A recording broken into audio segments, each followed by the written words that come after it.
audience's eye is getting so sophisticated that visual effects has to be bigger, better, stronger, faster. It's got to be your imagination on steroids. Our show seems to have a lot of very difficult effects that are small moments on the page that take a lot of time to pull off. We're really just there to try and support and tell the tale. We just want to be in and out incognito style. We often tweak the rules each time we have a different vampire or a different demon. Rules can change according to dramatic storylines. What works for the story works for us.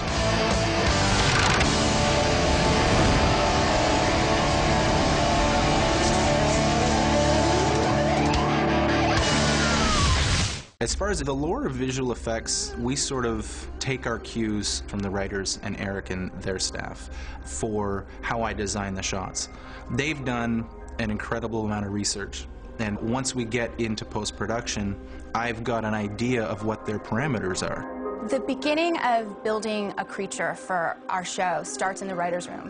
When we're conceiving of any of the monsters, we start to talk about what it will look like, and we frame the question based on what would be the scariest. You know, you sit down, you go, do we buy it? Is this scary? Will this give room for Sam and Dean to have what they need as characters in a story, an ongoing story? Will it give us that combination of conceptually spooky and visually achievable? Which is really, I think, the line that we walk on this particular show. And from there, it just becomes a completely collaborative project. It takes Ivan to do with the visual effects angle, Randy to do with the special effects, with the blood or the smoke, Toby to do with the makeup effects. All of those factors are very consciously thought about before we ever bring Ivan or Kim or any of the gang up north into the mix, and then we, start evolving it and making it better and better, based on their expertise. A lot of times, Eric or Kim will have a strong idea in terms of what they want to see. So we'll start it with a concept meeting and get some further sort of nudges in terms of direction. Visual effects can do anything if we have the time, the money, and the budget.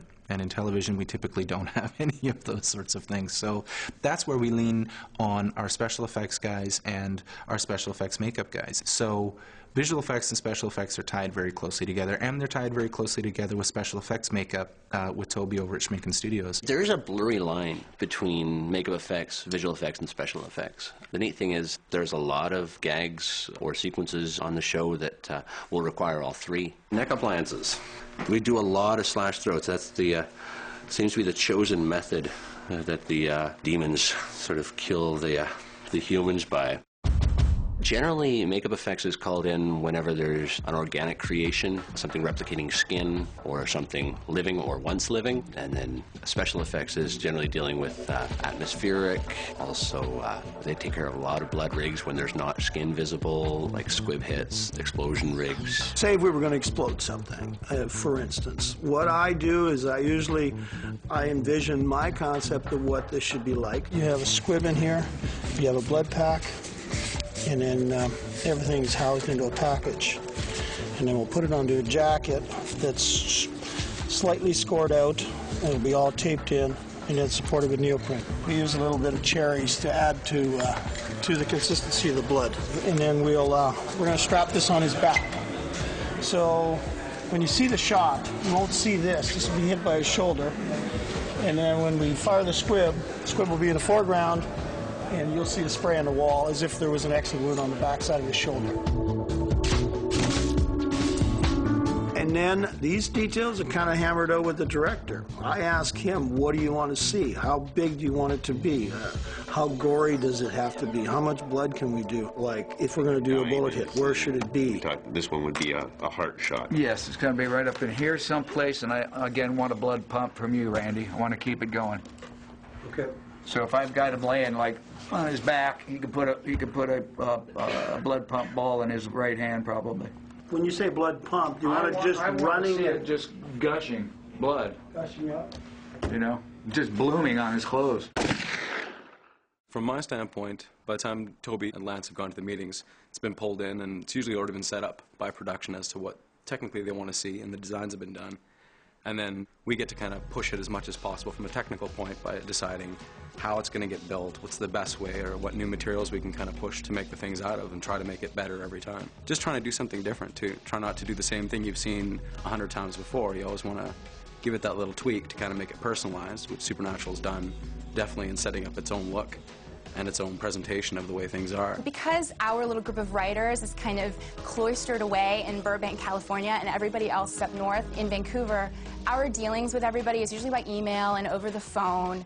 And when you're producing an episode, there's a lot of phone calls about, you know, so the blood can be piped in through like a little tube under the shirt, or we could do it as special effects, but then we have to do it this way, and then you have to go back and sort of look at the scene again from the perspective of, okay, how can we make the blood hit the wall in this scene? And sometimes take the scene apart and put it back together so that it will be more visually arresting when they shoot it. A lot of the times we'll do a lot of the wounds and the gashes and that sort of things. Toby will do an appliance that he'll make bleed, and all I'll do is make it a reveal or appear. So do we want to see the little one on the left arm at all then? Well, let's see. I think he says, there's a piece of dialogue, I think he says 3 on each arm. Yeah. Okay. Or if Toby's doing a gag and he's like, he'll call me up and go, hey, Ivan, you know what? With what they're talking about, I'm going to have blood tubes coming up the back of the arm, and, you know, we're going to have someone in there. What can you do for me? Can you paint that stuff out? Do you have it in your budget? Do you have the time? Hey, can you help me out with a little blood here, Ivan, more than what we have? Yeah, we'll try and doll it up a bit for you. Okay, great. And it really helps everybody come along, you know, puts everybody on board.